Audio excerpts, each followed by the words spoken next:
Yes, guys, I'm Si. Welcome to Cardiff City World. Welcome to the Breakdown Podcast. And we have got a lot to discuss. Yusuf Salech scoring goals, Ryan Wintle masterclass. The youngsters are playing well. And of course, another win, still top of the league. But we have a massive game on Tuesday away at Stevenage. And of course, we got the club statement on the Yusuf Salech case. Yusuf Salech, Emiliano Sala case to discuss, which look, it's not a nice subject, but I think we have to talk about it, and I want to talk about the club statement because I was fascinated by it. I got to be honest. So we'll get to that in just a minute, but for the meantime, let's start off on yesterday. I thought it was an excellent performance. First and foremost, I thought that. I thought Huddersfield were quite fortunate to get a couple of goals, if I'm honest. I don't think 3-2 really reflected the way the game panned out, but Cardiff have got to maybe stop switching off at certain points and giving away these goals, letting teams back into it. That is something that, a better team will make you pay for. I just don't quite know what to do.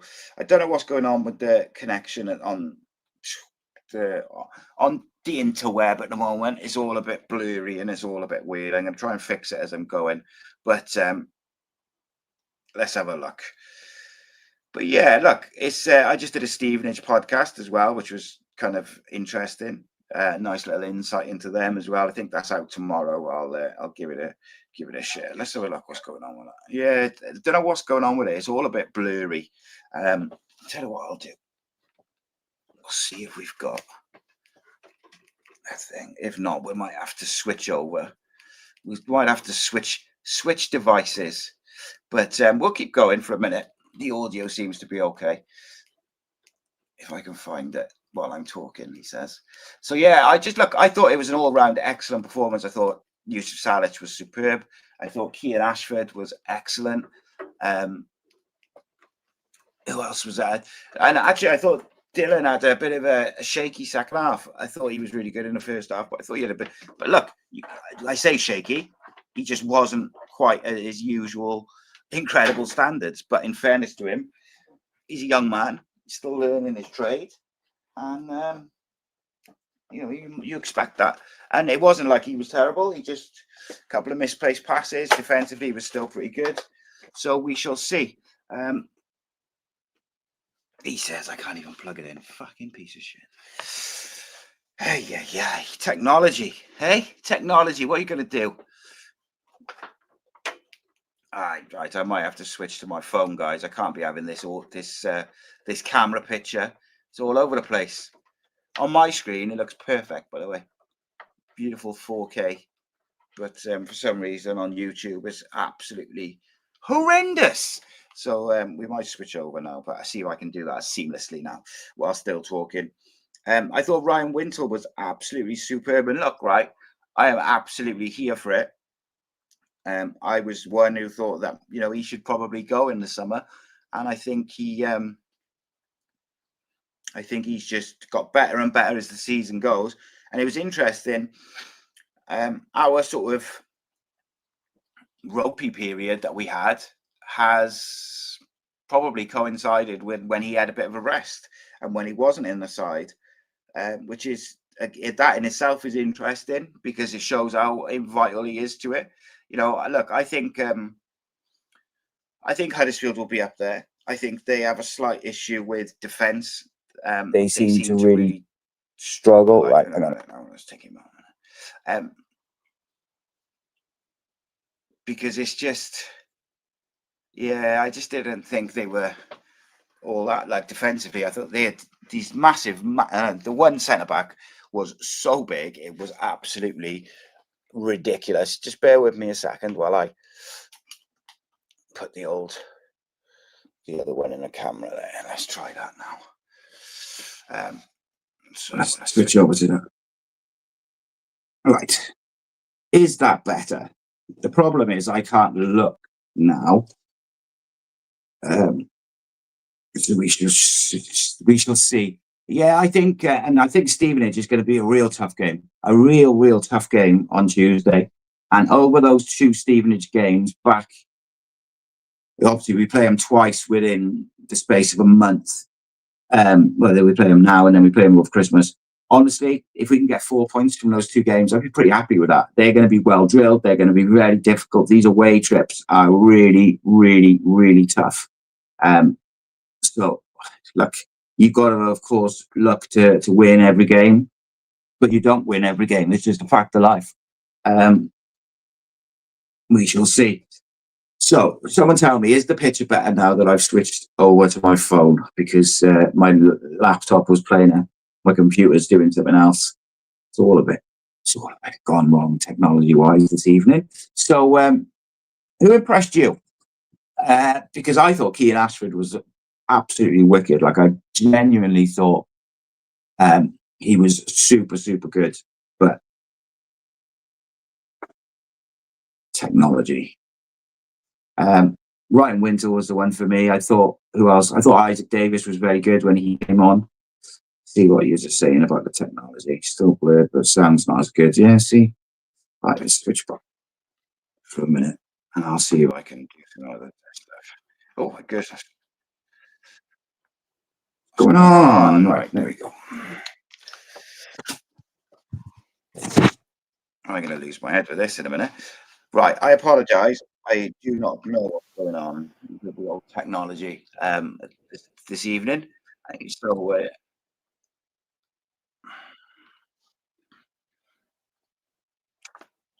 right, relax. Right, so the audio should be fine. The picture might be blurry. I don't know why. I will try and fix it as we're going. Stevenage have had a real good season. I was just speaking to their the podcast now, and they at the start of the season they had a good pre-season. They're well drilled. Alex Revel obviously has his own Cardiff City links. It's the two best defenses in the division, so it's going to be really fascinating to see who blinks. I think we're in real good form. I think the last 2 or 3 games, I think we've been very good. The second half away at, who was it? Wigan, was it? I forget now. There's so many games, but I just think that no, the blurry. I just can't work out why it's gone blurry, because on my end and the back end of it all, it's really good. So I cannot work out for the life of me what's going on with that. It might be a YouTube thing, but let me see if I can. We'll see if we can fix it as we're going along. So yeah, look, it kind of is what it is, isn't it? Stevenage have, I think their recent record in terms of the games, they've won the last 2. They've won 1 in the last 6. So they draw a lot. They've drawn 3 of the last 6. They've drawn 4 in total. Yeah, look, it's going to be a hard game. Very good defense, but we'll have to wait and see how it pans out. I think it's going to be a tough game, and I'm kind of interested in what changes Brian Barry Murphy will make, because I thought Dylan looked a little bit leggy second half. Probably shouldn't have played in the Virtue Trophy, which is like the most meaningless game ever. I don't know why he didn't play Callum Chambers or one of the others, but I wouldn't be desperately shocked if we gave Dylan a rest and brought Chambers in. Not what I would do personally, but I'm not a manager. He does like to rotate, so I could see that. Another change I could see would be Joel Colwell coming into the midfield to give us the extra sort of legs and just a bit of stability. I wouldn't be shocked if we go with, he's had Robinson in the 10, he's had Cayman in the 10, but I wouldn't be shocked if that then switched to Joel Colwell in the 10 and Alex Robertson or even Turnbull in the 8 to just give us 3 genuine midfielders to try and make sure we're a bit more defensively solid. Stevenage will be very difficult to break down. Very difficult to break down. And I think it's going to be a tough game, In terms of the attacking, look, let's start with, I mentioned him there, Amari Kellyman in the 10. I really thought that was probably his best performance. He only played for, I think, an hour, just over an hour or just under an hour. But he had he got clattered into a couple of times in a short space of time as well. I think he was coming off anyway, but he did get knocked. If he's fit, I'd be tempted to play him again in there. I thought he was really good. His ball carrying, won free kicks. His ability to get those long legs and pinch the ball back was really good. He won the ball high up the pitch a few times. He pressed as close to certainly closer to what Ruben gives us than maybe Callum Robinson was able to give in terms of pressing. His vision on the ball to spread the ball out wide was really good. He just looked a real dangerous player, and you could see he's happy in the middle. I was a little bit concerned if he would struggle physically, but actually those two massive lumps of centre backs struggled a little bit with him with his quick feet and gave away a couple of free kicks. So I wouldn't be against the same 11. David Turnbull, I thought was very good. I still like when I look at the midfield options, and this is again, it's a personal opinion, right? You guys may have different opinions, but for me, look at that. Twitter's not working either, but there we go. There we go. What is that? What's going on with this guy? If I was looking at the midfield options, I'd have Ryan Wintle +1.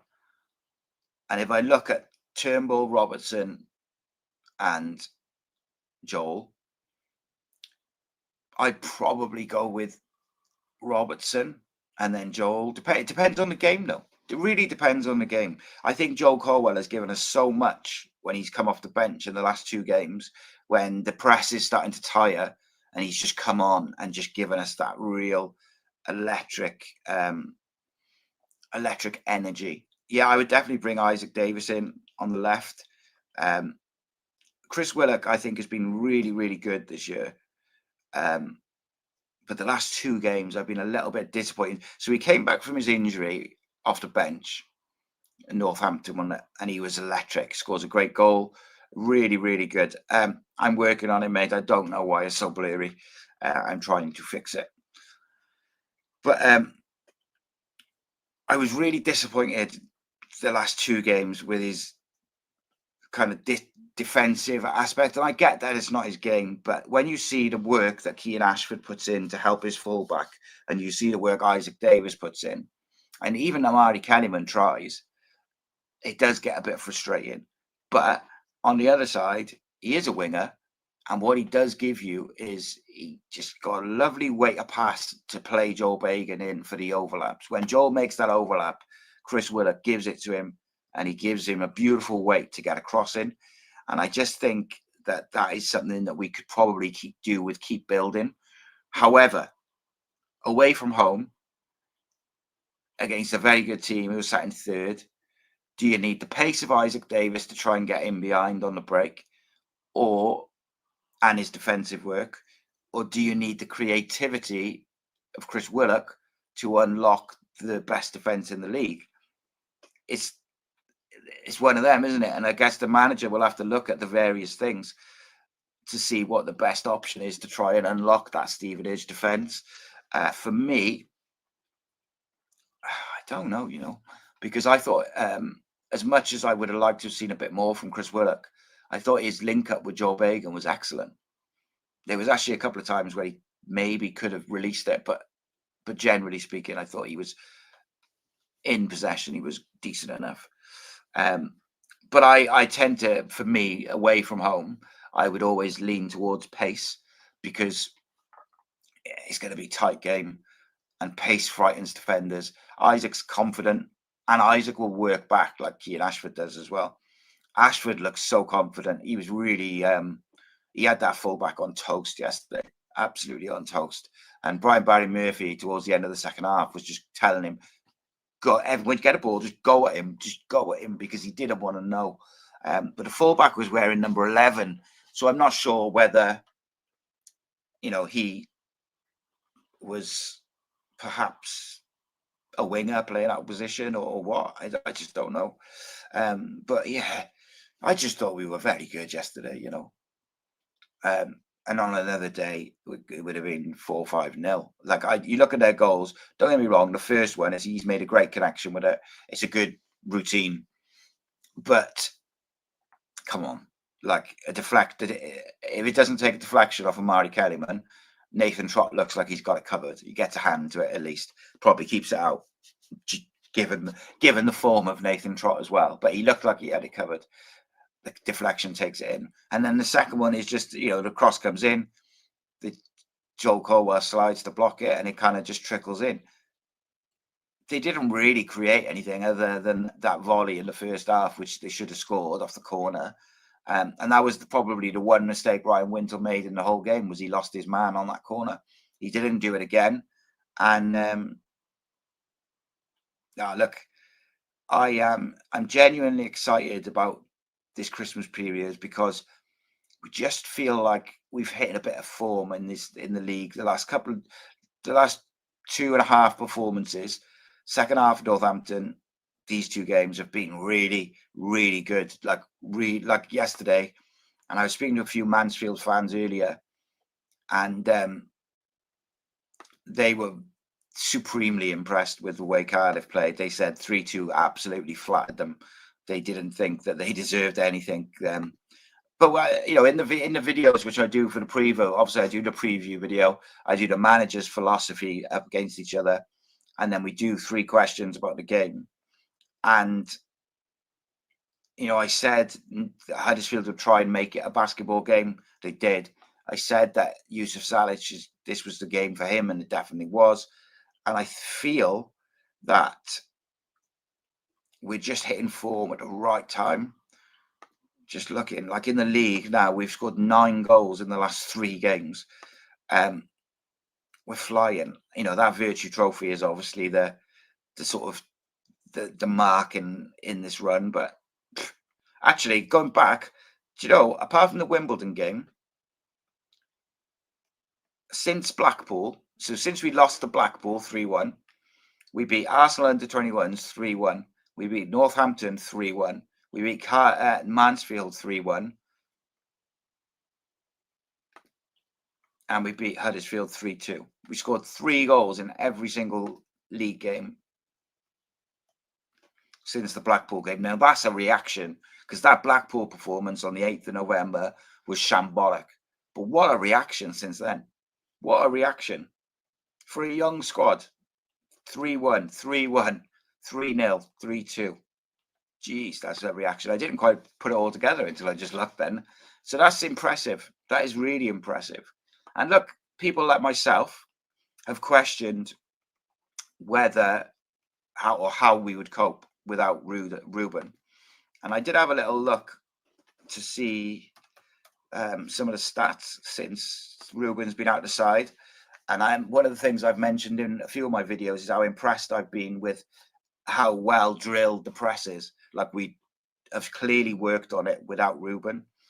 And in the last 8 league games, we've scored 8 goals in the last 2 league games, and two games in 25 minutes since Ruben got injured, and we've scored 8 goals since. So that's a good reaction to it. And I'm not saying we're better without Ruben by any means. We're certainly not. But what I'm saying is the players as a group are stepping up. We still don't have a settled replacement, I don't think, for number 10. I think, as I said last week, I think Brian Barry Murphy's going to drop in and out different players to see who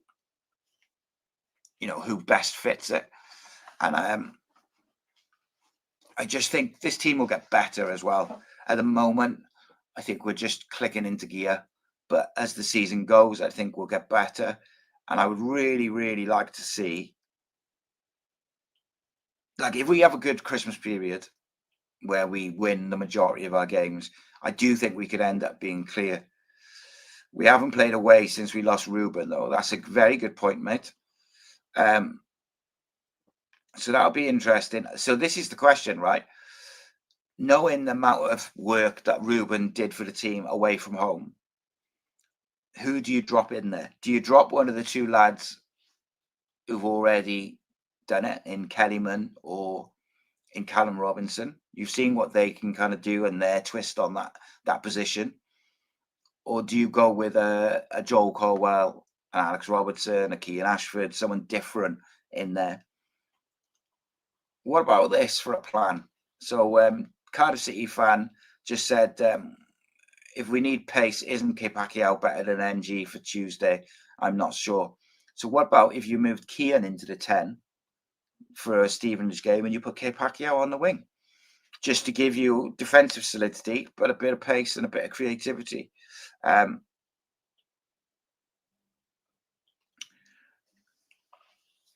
So that's interesting. BBM mentioning Axel Donksu as well could play a role. I think it's a big ask. Like, he's so young. I know he's exciting and the rest of it, but he's so young. And I just think you could really make or break someone that young when there's players who we have players who can do that role. So yeah, I'm not so sure about that. Apologies, I'm trying to sort out the picture at the same time as I'm talking, so that's why I keep saying I'm gonna have a look, and I wanted to make mention of the Cardiff City statement today. So I'm going to just bring it up quickly. So Cardiff issued a club statement today on the Emiliano Sala court hearing, which is obviously tomorrow. And it's a really interesting statement because it'll be easy to say nothing. And I think I'm absolutely fed up to the back teeth of media and teams, other teams' fans, and whatever, using this young man's death as a stick to beat Cardiff with and say how disgraceful it is and disgusting and blame Cardiff when they don't care about Emiliano Sala. They just care as using it as a point scoring thing for Cardiff City against Cardiff City fans, and Cardiff City as a club. He is, he'd be sadly missed. And make no mistake that FC Nantes and that man should and hopefully will be held accountable for their role in everything. And I really hope that that's the case. Whoever put this statement together for the club, I think did an excellent job. I think it's really well written. And it makes the point that I think, the point which I just made, but with a bit more professional sort of, they can't come out and say as blunt as what we would like to say. Ultimately, this is something which should be about making sure that nothing like this ever happens again. The agency side of football has been needed to clean up for a long time. And look, I know plenty of agents, and some of them are lovely, lovely people. But even they would tell you there's some which are not so lovely. And, what they did is absolutely scandalous. And I hope that they're held to account, because someone should be. And they're probably the people that should be. And I think until that's legally pursued and done, they probably won't be. And well, they won't be. And I think that's why it's been important that Cardiff have pursued it. And I've criticised the board and the owner and all these different things over the years. I back them 100% in this particular court case and what they're trying to do, because it really is important that they pursue it and that they get the correct outcome, because these people need to be held to account. The man was a banned agent. He should have been nowhere near it. And FC Nantes knew that. The man was, by the way, still functioning as an agent 6 months after, but that's another thing. And look, they finished the statement by saying, this isn't about harming football, it's about protecting its integrity. This is about ensuring higher standards across our sport, especially surrounding transfers, because Emiliano Sala deserved better and because football deserves better. And I think that is absolutely hits the nail on the head.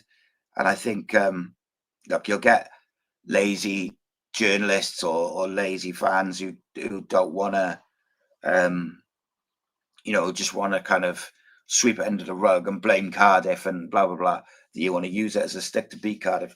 But I think it's really important. And I know it brings like a bit of a downer on, a really positive, exciting time on the pitch for the club. But it is important. And I also think it's important that the fans and the club are united on this particular subject and this particular court case, because Emiliano Sala would have been a Cardiff City player if it wasn't for these people. But more importantly, the man would still be alive if it wasn't for the things that they did. And like, that was a young guy with a family, and I don't know, it's just all a bit sad and like so avoidable, and just leaves a real sour taste. So fair play to Vincent Tan, whoever, Mehmet Dalman, Kenneth Cho, or everyone at the club who's working. I know there's a lot of people working hard on it, and I really hope that it doesn't just get delayed and things. That I highly expect it to be delayed again, because that's what they'll do. They still, they were using him months after he, But anyway, I don't really want to say much more on that side of it, because I get really frustrated and angry, and I'll end up getting sued, and I haven't got any money. So there we go. But it's a sad one. It's a sad one. And that side of football, there is definitely a real seedy underbelly to football on the agency side. And, I've spoken to friends and people involved in the game and agents, and they've had enough of it themselves. You've got to do certain things to get to the big boys and stuff like that. And it just all leaves a bit of a sour taste, and people will say like, it's always this, like the old school kind of type thing. But for me, it's just it's a side of football that should be vastly improved. And also, I look at it on the other side of it, and you look at the FIFA and UEFA and the way that they behave, and I think, what hope have you got of improving it? What hope have you got of making sure that seedy underbelly is gone, or that you can make sure that things like this never happen again, when the people at the very top of these organizations are just about as corrupt as it comes. But there we go. It is what it is, I suppose. No, it's nothing. It'll be nothing like that, mate. In terms of, for us, we're pursuing them.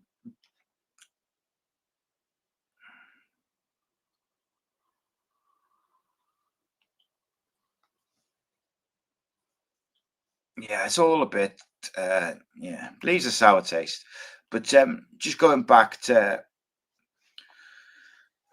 the Stevenage game, I think it's going to be a really, really difficult game. And like, I know everyone gets carried away, and we're winning and we're scoring all these goals and we're top of the league, and like, we should walk it and we should just beat everyone, like, because that's just the way it is. But like, football doesn't work like that. You have to earn everything. You have to be at it every game. And I also believe that we have got some really difficult fixtures coming up. And I think the away games, if you could avoid getting beat in your away games, win your home games, you're going to be right up there. And now, like, let me ask you this. Next Tuesday, we play Chelsea in the quarterfinal of the League Cup. But in between that, we are playing Doncaster at home and Lincoln at home. Would you rather take 9 points from Stevenage, Doncaster and Lincoln, or get through to the League Cup semi-final? There's a little would you rather. So I'll put that to you all. Would you rather take 9 points from the next 3 league games, or get through to the League Cup semi-final? Would you rather? I'm really struggling with the video. I'm trying to fix it. I don't know what is going on. It might be a StreamYard issue, which is rare in fairness, but just doesn't seem to want to play, which is quite frustrating. It does seem a little bit better, but not much better. I'm working on it. I don't even know. I'm not even sure if the Twitter feed is working whatsoever. Just seems to be pretty poor. So I apologize again for that. Gavin says he'd rather get to a semi-final. Tim O'Brien says he'd take 9 points. Cardiff City fan says 9 points. Really like that.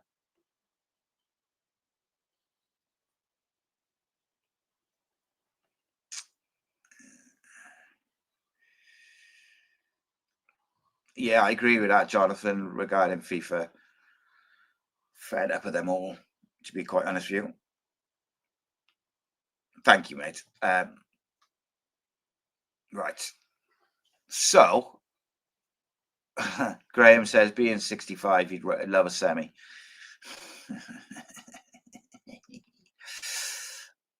But Gavin says he's have a semi. So that's interesting.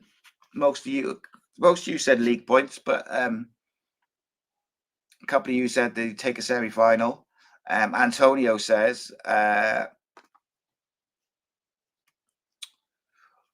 hope you're well. What is your preferred outcome? Win the Carabao Cup or promotion? Oh, see. So, as someone who's seen us lose at Wembley 3 times, but also, win at the Millennium Stadium. Look, you got to take promotion. You got to.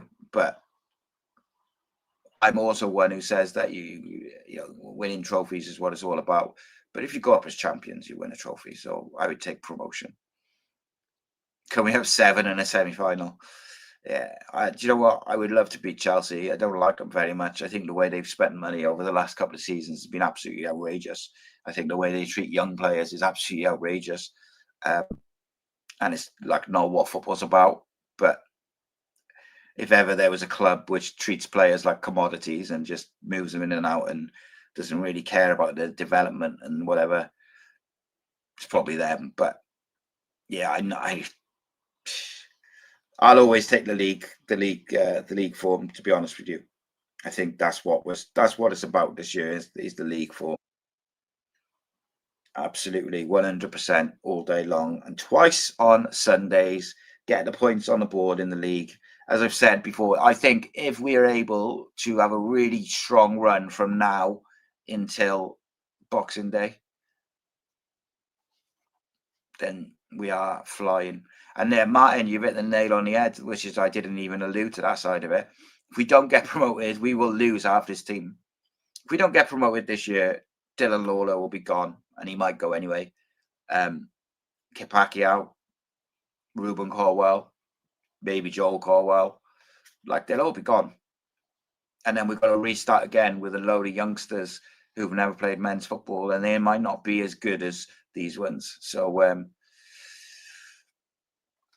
yeah, I'm not so. I'm not really. All I want to know is I want to go up as champions. Me, that's what I want. I want these young players to experience winning a league, because for these young players, this season is massive. It's like, how many of them are playing their first season as men's football? And I just believe that if we can go up automatic, but I would prefer to go up as champions. Imagine like mentally what that does for these young footballers. And I really believe that most of this team can step up into the championship. You'd obviously need a few players. You also lose Trot if you don't get promoted as well. You obviously would need to sign a few players, but I believe that the majority of these youngsters can make the step up to the championship and do it quite well as well. Right, so Cardiff City fan Corey, I think it is, says, "Si, do you think we keep hold of Lawler and Kipaki out for the season at least?" So I did ask a question to a couple of people about January, and I was told the same thing I was told in the summer, which is nobody's for sale in January. However, I think it's different for different players, and it depends on what club comes in for those players. Put simply, but generally speaking, I think the club will do everything they can to keep the squad together until the summer, and then you've got to reassess. Like, I do think there's a chance that a couple will go in the summer of the young lads, and hopefully you can get them back on loan next season. But you've got to be realistic. Like, it's just the way it is in terms of when you've got this much young talent. And it's not just the academy boys, by the way. There'll be clubs sniffing around Alex Robertson. There'll be clubs sniffing around Yusuf Salech. You know, Yusuf could have gone in the summer. Didn't. There's other players who've had clubs and interests. I just hope, like, you're right there, right, Graham? Everybody's got a price. Everybody has got a price. My hope is that Cardiff City's board, and particularly their owner, know the value of what they've got, and they sell better than we have historically. But that's a lot of hope, because we don't sell well historically, and I'm not convinced that, how can I put this? I'm not convinced that they know what they've got in some ranks. So don't get me wrong. I think the people who are at the club day to day, they know exactly what they got. But so this is an interesting one, and I'm kind of interested by this because I think there was a general swell probably 3, 4, 5 games ago that David Turnbull sell him in January and bring someone else in, and Corey's just said here. I said sell Turnbull in January. Not sure if I would now, but the thing is, if we were to sign another midfielder, we would have loads. Yeah, I think if we were to sign another midfielder, you'd have to probably sell one. I think Turnbull is starting to show his worth. I still feel like the others offer a little bit more kind of energy and progressive passing, but I really thought he was good. Like David Turnbull yesterday, I thought was really good. He was looking forward. He was being progressive. He was quite aggressive in his tackling, but his ability to stay, like, hold his position a little bit, it gives the rest of the team a bit of stability. But I still would stand by that if we would give Alex Robertson a run in the team alongside Ryan Wintle, I think we'd probably go on another level and play some real good football, because I just think he's such a good footballer. And in this system and the way that we want to play, it just suits him so much. Gavin says Sheffield United looked at Keane Ashford. The club turned it down last summer. Yeah, there's a few been knocking about. The club said in the summer, and I was told time and time again in the summer, like, no one is for sale. After they'd released the players they wanted to release, no one is for sale. So yeah, that's where it is. I was told yesterday that no one's for sale in January. However, I guess if they want to bring people in, they might have to loan a few players out to make room. And as we said earlier, everybody's got a price. Like, everybody's got a price. They will have, I would imagine, a price for every player in that squad who, if we get this much, then they can go. But generally speaking, do you know one which no one's talking about, which I think club might come in for, is Joel Bagan. This kid, right, was he 23? He's been so consistent this year, like so consistent, and not just like, he gives you 6.5 out of 10, 7 out of 10 every week. He's been like 8, 9 out of 10 most weeks. He's just so good going forward and defensively. Very, very intelligent in his positioning and his decision making on where and when to cross from as well. I wouldn't be shocked if anyone came in for him, like a championship club just came in for him, because if you need a left back, he'd be a very good choice. And this is the problem or the worry that we will have. January is going to be like not nice. Make no mistakes. Can we like skip to the end of January now? Because I think it's going to be upsetting. Someone asked in one of the comments on one of the videos, is the rumour mill's coming back on the member section in January? Yeah, it'll definitely be back. Where we discuss all the ridiculous stuff that I hear over the previous week, because I hear a lot of stuff. JT says, I'd sell Turnbull tomorrow. He's a stopgap midfielder that will lose his place when Ruben's back and when we sign a new midfielder. I don't know if he loses his place though, mate, because he doesn't play in the same position. But I know I accept, like, I think if you sign a new midfielder, he might be the one to go. But then I wouldn't be shocked if Alex was sold simply because, for whatever reason, the manager, out of the three of them, the manager seems to like Turnbull and Joel Colwell. But maybe there's I don't know, maybe with Alex, he's not quite up there fitness-wise or whatever. I don't know. But the manager just likes to rotate as well, like, ultimately. So maybe there's nothing in it in personnel-wise. I was interested by something Perry Ng said yesterday about the manager likes to change things around week to week. So we all have to be ready to make an impact and to play. And I thought that was a great attitude. I've been fascinated watching, like, listening to Perry Ng this season. Really, really been really happy with, like, hearing him speak, because he just seems so happy and genuinely, like, just enjoying his football. And I thought yesterday he looked like the old Perry Ng. I was really super happy to see that. And look, with Perry, I think this is the Perry Ng that everyone wanted to see, because he's such a good footballer and he looks back to his best. And I'm down with that, like, it's big time, because I think you could put him or Ronan Kapakio at right back, and I don't think it hurts you either way. I think Ronan Kapakio has really, really improved his defensive side of his game throughout the season, and it doesn't worry me anymore. Yeah.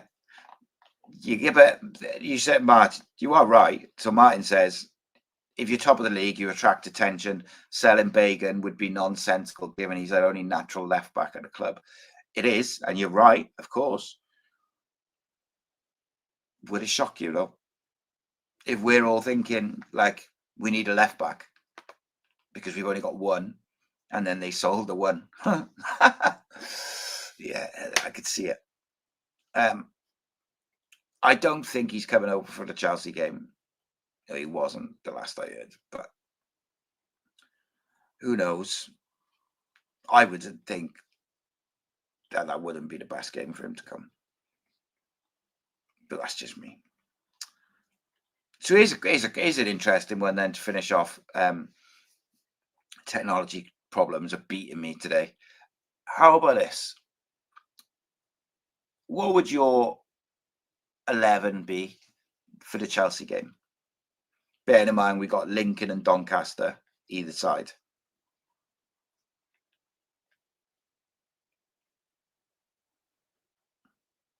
Because I think it's, like I said, like the Lincoln game and the Donny games are much more important than Chelsea game for me. Chelsea game for me is just a bonus. And it's going to be very difficult. Like Lincoln in fourth. We play Lincoln, Stevenage, over this sort of period. We got some real tough games coming up over December. We got Lincoln, Stevenage, we play Exeter, then we play Stevenage again. And then right at the start of January, we play Wycombe, Wigan, Bradford. Then middle of January, that's the one we play. There's a period towards the end of January where we play Bradford away, Stockport home, and then Barnsley at home.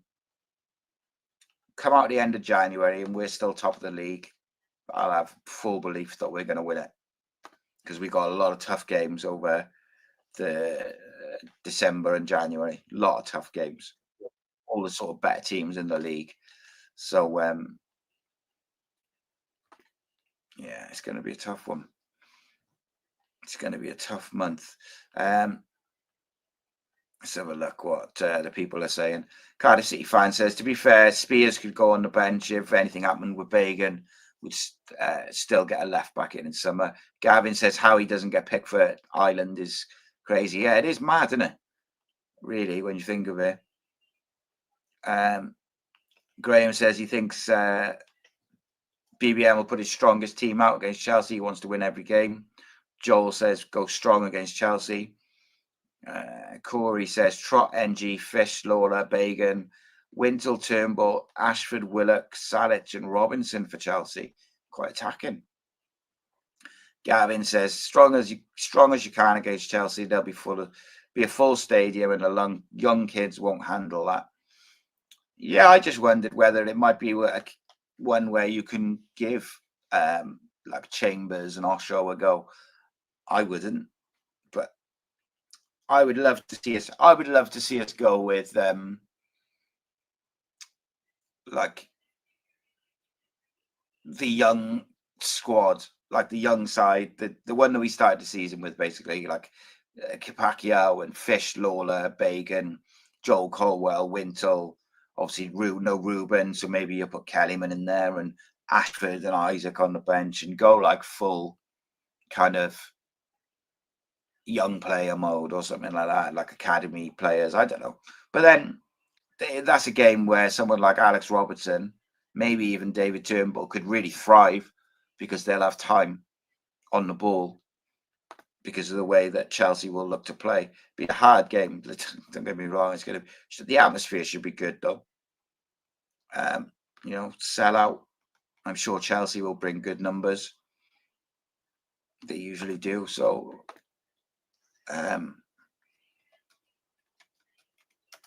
yeah. Unfortunately, I don't know what it is. Like, I'm so set on the league now that like I can't get myself like properly up for these like cup games, like Virtue Trophy and Carabao Cup. I know it's a quarterfinal. I'm sure when the game comes close, I'll be like in the mood for it. But it's more because I'm so focused on the league now. Yesterday was big because I thought Huddersfield would be difficult, and I just thought we played them out off the park completely. Looks like Chelsea have sold out, but looks of it. Doesn't look like there's any left for Chelsea. So there we go. That's good. Have Cardiff sold out?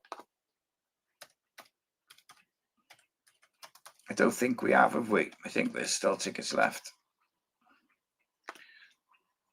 Cardiff, Chelsea. Tickets. We see now. So, right, if you've got any questions, let me know ASAP, because I'm going to wrap it up now. The technology side of tonight's show's really beat me up, and it's just brutal. Let's have a look at some of the comments, though. Antonio Starry says Chelsea will underestimate us, treat it like a Conference League, and play the youth side. They might do. I'd have to have a look at what sort of players they play.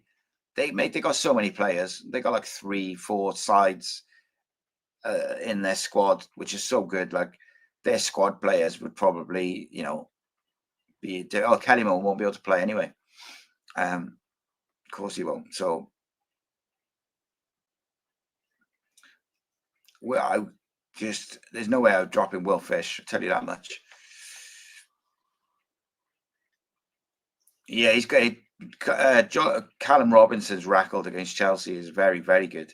3,000 tickets sold by Chelsea. We got 200 left. So, yeah. Nice. But welcome, Matthew. Thanks for joining us. See you later. I'm only joking.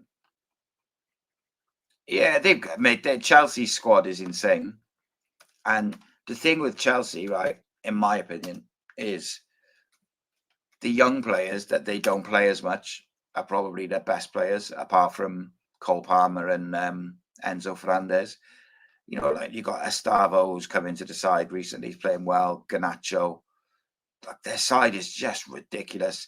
They got Boanate, Liam Delap, like his Jamie Gittin, like they got just this endless list of players. Andre Santos, you know, I think Raheem Sterling still there. They got so many players. Lavia, Desai, Neto, Gusto, Reece James, Fofana. Like, this is just a ridiculous situation. Because half of these players don't play. Ludicrous. But they got some really, really good youngsters. Really good youngsters. But their squad is absolutely insane, and I don't like the way they go about it. Like I said that earlier, I don't like the way they go about it. I don't like the way they treat the players.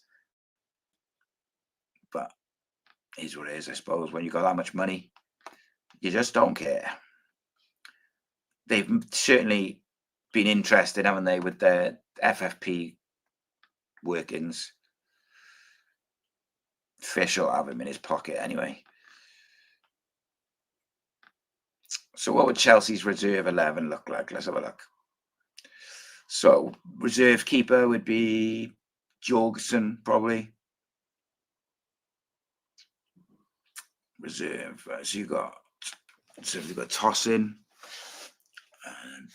Batashai, Levi Colwell playing the first team. Maybe Trevor Chawala would play. Who else would play? Wesley Fofana. He's poop. Salech will have him for breakfast. Mudryk, you would get absolutely munched by the fullbacks. Look, they got some ridiculous talent. Lavia. It's just a ridiculous squad. But there we go. Doesn't matter. Because we've got a ridiculous squad of youngsters. And I hope they take us lightly, because they also they have a capacity to completely capitulate as well. So like, if we're at it and we get into them, and we can play football as well, by the way, let's not forget that. It could be a exciting night. I think it's going to end up like 4-3. So my last couple of previews, I've done very well with those score predictions. 3-2, I said on Saturday. Boom, boom. So I'm not doing a manager versus manager video for the midweek ones. I just haven't got the time to do it in the turnaround from Saturday to Sunday with everything else. So that'll be a weekend thing, but it went really well. So we had the preview out Friday lunchtime. Friday night, then it's the manager v manager, and then Saturday morning before the game, it's 3 questions about the game. And yeah, they went really well. I like that layout.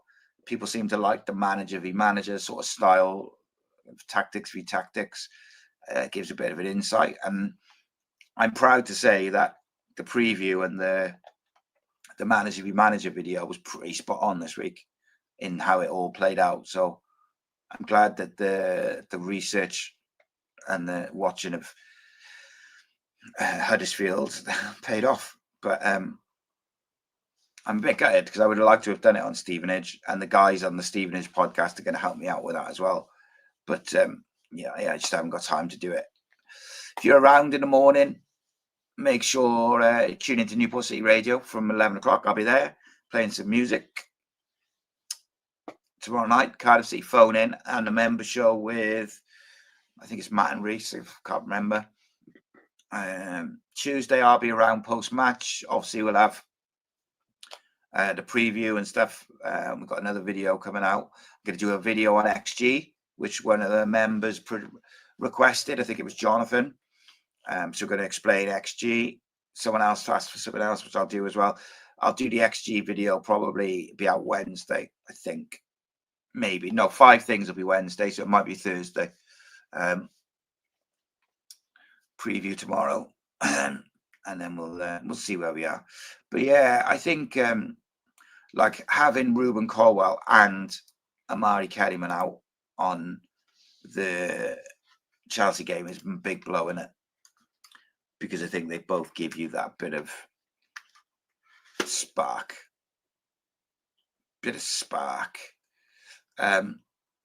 However, I think it's a good opportunity for Callum Robinson to continue his excellent record of beating or scoring at least against Chelsea.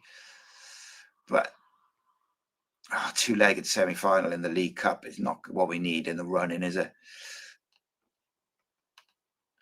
Is Pacquiao banned from that, is he? No, that's disappointing. Would have been a good game for him. Such is life. Right, guys, I apologise about the technology issues. I've sent a message to StreamYard to see what's going on with that. I don't really get it. Don't know why it's doing it, but hopefully the audio was okay. I'll be back on my normal computer tomorrow anyway. So not to fear, but I do apologise. Thank you so much. Make sure you like, share, subscribe, all that good stuff. And if you haven't already, become a member, because that allows us to do content 7 days a week. It allows us to go and interview people, like traveling and going to interview, Dave Jones. I did recently. I'm doing some more episodes of Inside the EFL in the new year. And the memberships is what allows us to do that, because without the members, we just wouldn't be able to do 7 days a week content. So indeed. So look after yourselves. I'll be back in the morning with a preview. And of course, don't forget Cardiff City Phone In and a member show tomorrow. So 3 bits of content. And if you're allowed to listen to the radio at work or whatever in the morning, Newport City Radio from 11 in the morning with Si. Thank you so much. Take care. Keep the faith. And I'll see you in a bit. This channel is powered by an incredible membership community on Cardiff City World and patreon.com/AcePodcastNation. Becoming a member unlocks exclusive rewards from early access to live event tickets, bonus content, and even the occasional inside transfer scoop when we get it. But more importantly, it allows us to bring you top quality Cardiff City content 7 days a week. Across those 7 days, we're talking match previews, exclusive interviews, instant match reactions, the breakdown podcast, tactical deep dives, the Spotlight series, Bluebirds Rewind, Academy Focus, and just so much more. Led by myself, backed by an army of passionate Cardiff City fans, this is content created by fans, for fans, balanced, professional, and 100% all about the club we all love. If you enjoy what we do, then join the community today and support what we are doing as we help to keep Cardiff City World flying high.